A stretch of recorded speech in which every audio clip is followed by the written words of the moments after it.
नमस्कार मित्रांनो, शुभ श्रावणी मालिकेमध्ये आपल्याला मस्त एपिसोड बघायला मिळाला. कारण रुद्र प्रतापच्या एका पोलीस ऑफिसरने शुभ आणि श्रावणीची मदत केली.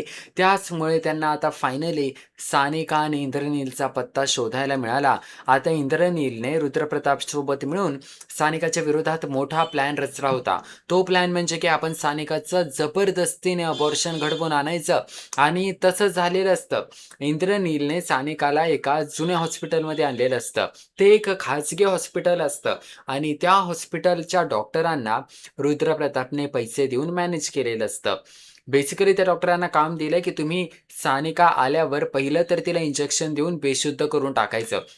त्यानंतर तिचं अबॉर्शन करायचं, तिच्या पोटातलं बाळ मारायचं आणि या चक्करमध्ये जर तिचा जीव गेला तरी चालेल. कारण बाळ पोटातलं जेव्हा मोठं होतं तेव्हा अबॉर्शन करणं धोकादायक असतं आणि बराच टाईम झालाय आता सानिका प्रेग्नंट होऊन. त्यामुळे आता ते अबॉर्शन करणं थोडं धोकादायक आहे आणि या परिस्थितीत देखील ते सानिकाचं अबॉर्शन करायला निघालेत. आता या सगळ्याबद्दल श्रावणीला समजलेलं असतं. कारण श्रावणीने काय केलं, जशी सानिका घराबाहेर निघाली, श्रावणीने तिचा पाठलाग केला. सानिका ज्या रिक्षात गेली त्या रिक्षाच्या मागे श्रावणीची रिक्षा देखील मागे-मागे गेली. त्यानंतर जेव्हा सानिका उतरली तेव्हा ती इंद्रनीलला भेटली. श्रावणीने हा सगळा प्रकार पाहिला आणि पाहिलं की त्या कोणत्या दिशेला चाललेत. त्यानंतर श्रावणीने पटकन शुभूला कॉल लावला आणि या सगळ्याविषयी सांगितलं आणि शुभू देखील पटकन निघून आला. आता मित्रांनो, शुभू जो आहे, तो खरं तर रुद्रप्रताप आणि स्वीटीसोबत होता, जेव्हा श्रावणीने शुभूला कॉल केला. मग काय झालेलं असतं, की ना एका बाजूला इंद्रनीलचा प्लॅन असतो, की आपण सानिकाला हॉस्पिटलमध्ये घेऊन जायचं. दुसऱ्या बाजूला रुद्रप्रताप आणि स्वीटीचा प्लॅन असतो, की त्यांना शुभूला पकडायचंय. शुभूला एका खोट्या केसमध्ये अडकवायचंय. आणि त्यांचा प्लॅन असा असतो, की शुभू जेव्हा त्याच्या टेम्पोतून चालला होता, तेव्हा 2 मुली सांगतात, की "शुभदादा प्लीज आम्हाला सोडतो का पुढे जाऊन आमच्या कॉलेजमध्ये? कारण आमची परीक्षा आहे, आम्हाला उशीर होतोय." शुभू म्हणतो, "ठीक आहे, बसा माझ्या टेम्पोमध्ये मागे." आता शुभू तर त्यांना टमटममध्ये बसायला सांगतो, पण त्या 2 मुली रुद्रप्रतापने पाठवलेल्या मुली असतात, ज्यांना रुद्रप्रतापने भरपूर पैसे दिलेले असतात, की तुम्ही शुभूच्या टेम्पोमध्ये बसायचं, स्वतःचे हात बांधून घ्यायचे आणि असं दाखवायचं, की शुभू तुम्हाला किडनॅप करून कुठेतरी घेऊन जातोय. आणि मग काय होतं, की त्या मुली जेव्हा टेम्पोमध्ये बसायला जाणार असतात, तेव्हा त्यांच्या लक्षात येतं, की शुभूने आपण कॉलेजमध्ये असताना आपली खूप मदत केली आहे. त्यामुळे आपण असं नाही करू शकत. आपण शुभू दादाला असं फसवू नाही शकत. आणि याच कारणामुळे आता त्या मुली टेम्पोमध्ये बसण्याच्या आधी असा विचार करतात, म्हणतात पैसे जाऊ दे खड्ड्यात, पण शुभू दादासोबत हे करणं चुकीचं आहे. त्यामुळे त्या त्या मुली परत येतात आणि शुभूकडे येतात आणि शुभूला भेटतात आणि सांगतात, की "माफ कर शुभ दादा, आम्ही खरं तर तुला फसवणार होतो. आम्हाला एका माणसाने भरपूर पैसे दिले होते. असं सांगितलेलं, की तुझ्या टेम्पोमध्ये बसायचं, स्वतःचे हातपाय बांधून घ्यायचे आणि असं दाखवायचं, की तू आम्हाला किडनॅप केलंय. आणि मग तुला खोट्या केसमध्ये अडकवायचं." हे सगळं समजल्यावर शुभूच्या पायाखालची जमीन सरकते. आता त्या मुली शुभूला सॉरी बोलतात आणि तिथून निघून जातात. शुभूने एवढं गुडविल कमवलेलं आहे, एवढं त्याच्या बद्दल लोकांच्या मनात चांगले भावना आहेत, ते त्यांनी कमवलेत. त्याने लोकं कमवलेत त्याच्या आयुष्यात.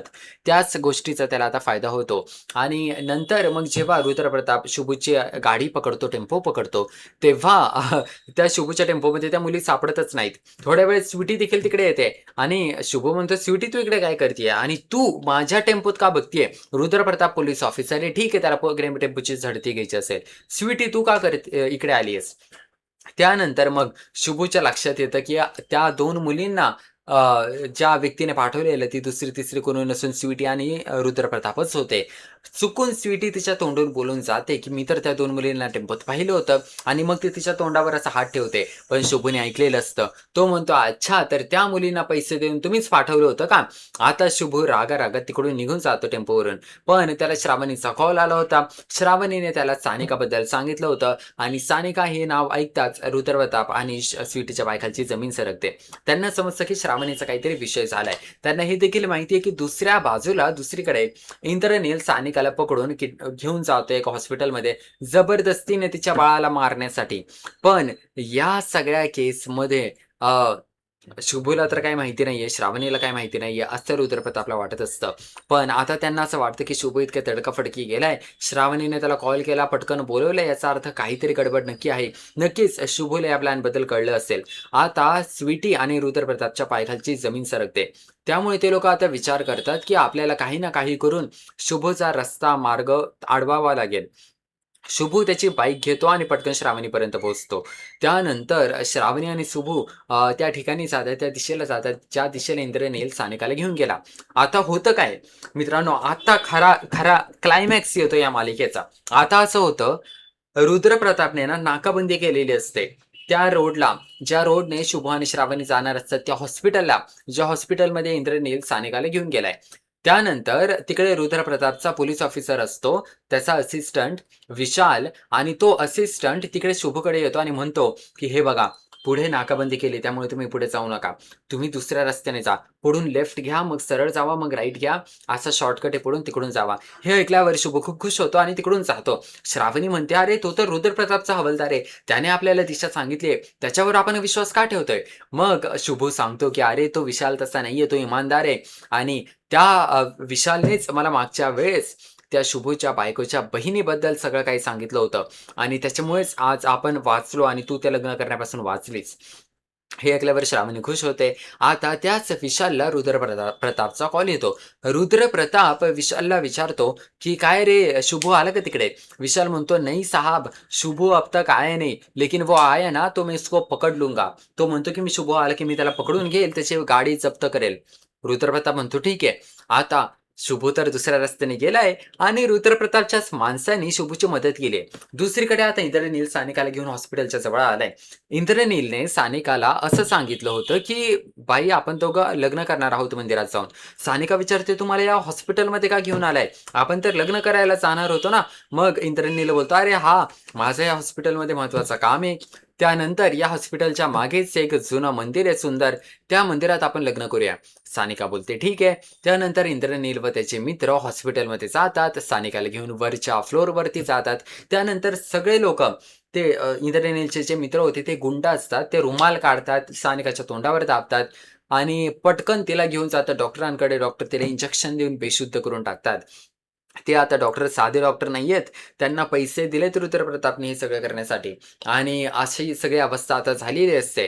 तर या सगळ्यामध्ये आता मालिकेत आपल्याला पुढच्या एपिसोडमध्ये बघायला मिळणार आहे, की जेव्हा शुभ आणि श्रावणी त्या हॉस्पिटलमध्ये पोहोचतात, बाहेर इंद्रनील बसलेला असतो. इंद्रनीलसोबत बाकीचे लोक बसलेले असतात त्याचे मित्र. शुभू येतो तिकडे आणि इंद्रनीलला चांगलं हाणतो, चांगलं मारतो जोपर्यंत तो बोलणार नाही, की सानिका कुठे आहे. नंतर इंद्रनील घाबरून बोलतो, की सानिका त्या ऑपरेशन थिएटरमध्ये आहे. जेव्हा शुभ आणि श्रावणी त्या ऑपरेशन थिएटरमध्ये जातात आणि डॉक्टरांना विचारतात, "डॉक्टर, तुम्ही काय करताय सानिकासोबत?"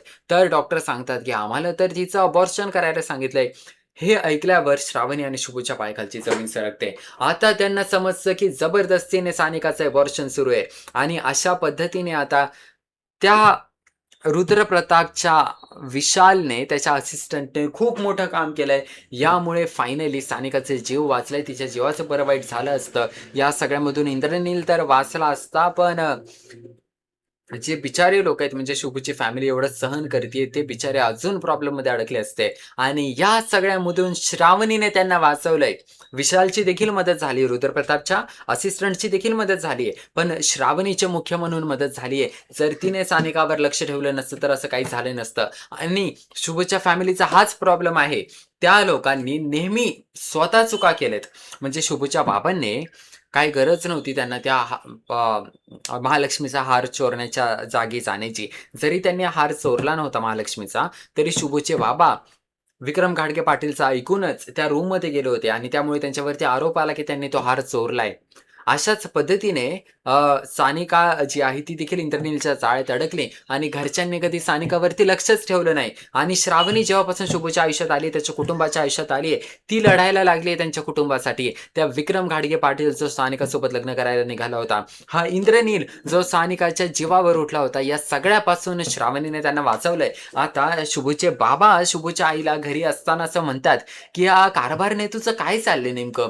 म्हणजे ज्या श्रावणीला तू आईसारखं जपायची, जी श्रावणी तुला आई मानायची, त्या श्रावणीसोबत तू एवढं वाईट का वागतेय? तर तेव्हा शुभूची आई म्हणते, "मला तुम्हाला काय वाटतंय? मला कळत नाही का मी काय वागतेय ते? पण तुम्हाला नाही कळणार आहे का आईचं काळीज काय असतं? माझ्या सानूचं आयुष्य उद्ध्वस्त झालंय आणि मला ते नाही बघवत आहे." असं असं शुभूची आई बोलते. म्हणजे आपल्याला एक बघायला मिळालं, की शुभूची आई ज्या प्रकारे वाईट पद्धतीने वागतीये, ती यामुळे वागतीये कारण सानिकाचं आयुष्य उद्ध्वस्त झालंय आणि तिला बघवत नाहीये. पण मित्रांनो, शुभच्या आईने खरंच त्यामागे काहीही कारण असू द्या, म्हणजे शुभच्या आईचा नाईलाज असू द्या, मी समजू शकतो शुभच्या आईचा नाईलाज आहे, त्यामुळे ती श्रावणीसोबत वाईट वागतीये. पण ज्या पद्धतीने ते वागतीये ते खूप चुकीचं आहे. खूप जास्तच ओव्हर ॲक्टिंग करतीये. नटमोगरे वगैरे, वगैरे काय-काय म्हणतीये श्रावणीला. तुम्हाला काय वाटतंय? तुमचे मत नक्की मला कमेंट करून सांगा या व्हिडिओखाली. आपल्या YouTube चॅनलला सबस्क्राईब करा. मी तुमचा मन्या भाऊ तुमच्यासाठी रेग्युलर मालिकांचे अपडेट्स घेऊन येत असतो आणि आपण भेटूया मालिकेच्या पुढील भागात. पाहूया मालिकेत नवनवीन अजून काय-काय घडतंय ते.